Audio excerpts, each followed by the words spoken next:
just some of the incident. Whenever there are workers that feel like they are being threatened unjustly, of course, they have a legal procedure that workers can actually go through.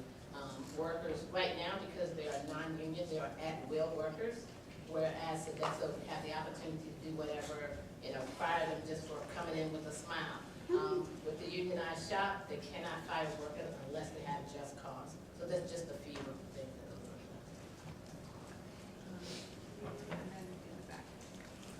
going on. About the managerial support, so you're saying that all of your managers that are above you, most of them seem to disrespect you, or are there any people that are in the supervisor position that support you at all?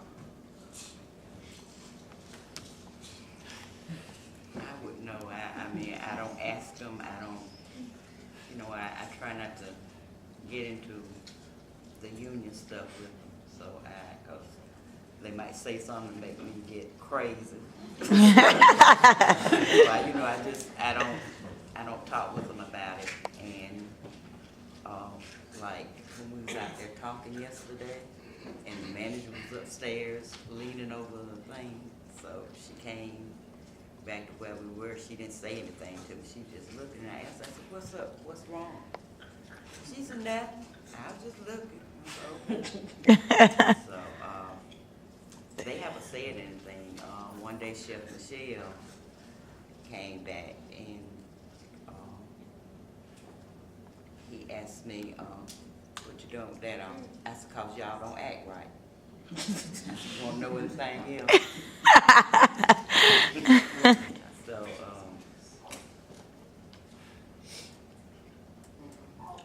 I just followed that up really quick.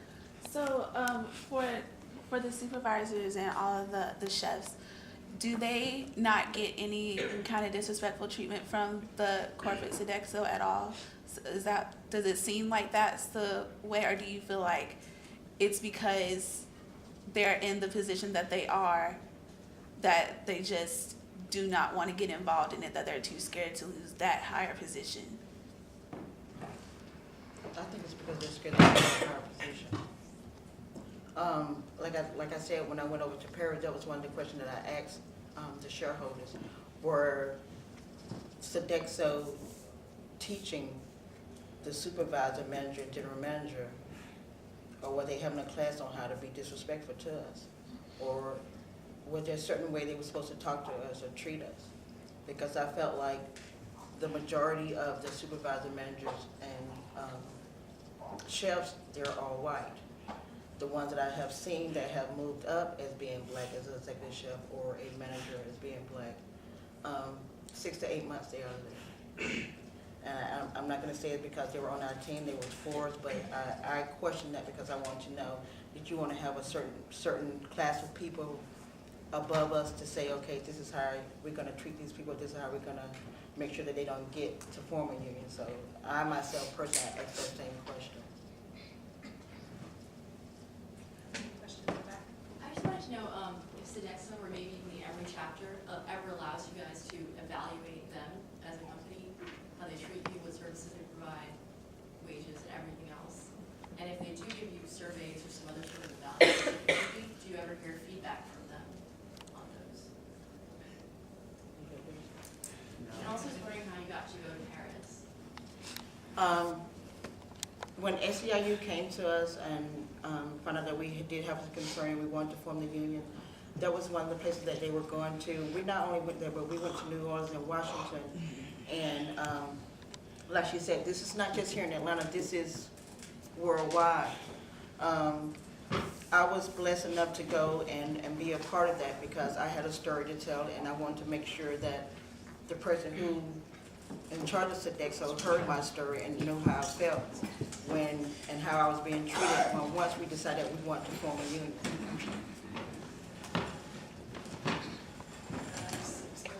Yeah, I had a question for the woman, the representative in the back. I was wondering if the Sodexo workers who are under a union, if they have a national pay scale. Just briefly, what happens is that normally when we form a union, it is actually based by the state and by the site because of the situation that's going on, where some workers you know, depends on here and some of the locations, the pay scale is really, really low. So then in some of the unionized shops, they would actually have a certain pay scale that they would actually provide. But all the sites, they're kind of varied, depends on the need.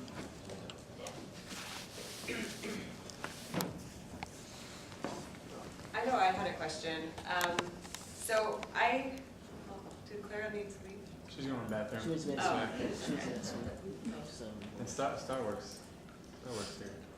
yeah, too. we're, Next. Oh, okay, okay. thanks. So a question for both of you then. So I was reading about Sodexo in Working Woman magazine, and they had gotten an award from the Working Woman magazine as one of the top 100 employers for hourly workers. And I looked even further into that and I said, well, what constitutes an award for one of the best employers for hourly workers? What does that mean?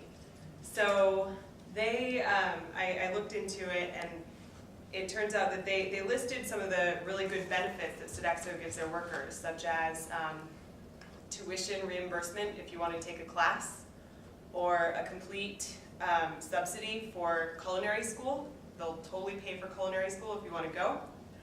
They have a hotline that you can call to find childcare if you need it. You can take free business classes online. I was wondering, have you ever heard of that?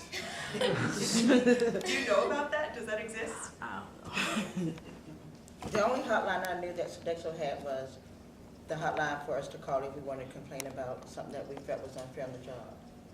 But other than that, no. I wonder And if those there's a benefits- lot of mothers up there, single mothers as well as marriage women with children. If they knew about that, I'm sure they would take advantage of that. I haven't heard of it, no. Makes me wonder who those benefits are Exactly. for, which Sodexo employees. Did they say those benefits are for all workers, like no matter how long they've been working, or? No, it didn't say It who it didn't was say. for. So, that's interesting. I would look into it because I would like to go to school Yeah, and don't pay for it. yeah, definitely. Yeah. Well, I'm up to that award. I can wear the white hat.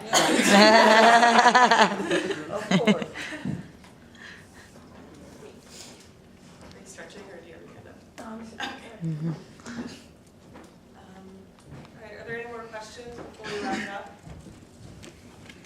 Okay, well, thank you so much to our panelists again.